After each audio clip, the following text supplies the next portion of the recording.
Qu'est-ce que l'éther? Cette énergie mystérieuse étant considérée par les alchimistes et les anciens comme le cinquième élément. J'en avais déjà parlé dans la vidéo précédente et je vous ai promis une explication. Donc dans cette vidéo, nous allons éclaircir votre vision de cette énergie mystique et incertaine en comparant plusieurs points de vue. Ne perdons pas plus de temps, commençons directement. Et accrochez-vous car il y aura beaucoup de réflexions. Dans un premier temps, il faut savoir que l'éther était à la base un dieu primordial dans la mythologie grecque, personnifiant la partie supérieure du ciel, ou pour être plus clair, l'espace.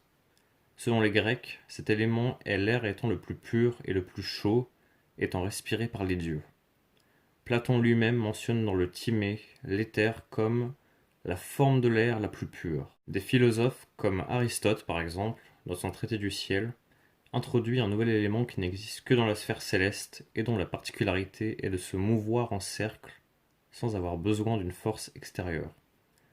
C'est donc de là qu'est née l'origine du cinquième élément, l'éther.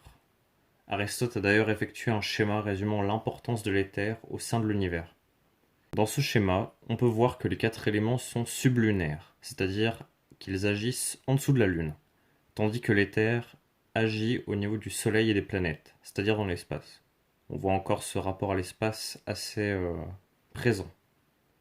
C'est alors qu'à partir de l'époque antique et médiévale, après plusieurs réflexions profondes et longues études de la part des philosophes et alchimistes, l'éther devient officiellement le cinquième élément en ésotérisme, prénommé la quintessence.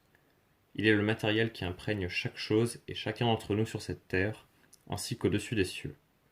Albert Einstein a d'ailleurs validé cette théorie dans son livre La théorie de la relativité, en disant que cette substance est essentielle pour comprendre la véritable nature de notre existence et notre réalité. De plus, plusieurs formes assez différentes de l'éther sont présentes dans différentes cultures à travers le monde, telles que le chi chez les Chinois ou les Japonais, formant et animant l'univers ainsi que la vie. Il y a aussi l'akasha en Inde, à ne pas confondre avec le prana qui est issu du même folklore. Car oui, l'akasha est considéré comme l'énergie primitive animant la matière solide et liquide, alors que le prana est une force primordiale dont toutes les formes vivantes aujourd'hui sont une manifestation. En clair, c'est un peu comme une sorte d'âme.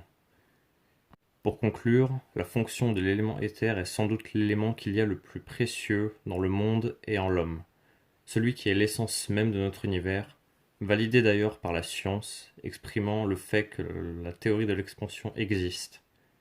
La théorie de l'expansion, pour faire simple, c'est comme quoi l'univers serait toujours en accélération et en développement, permettant l'expansion de l'univers. Il se crée au fur et à mesure. Voilà ce qu'il y a du côté spirituel.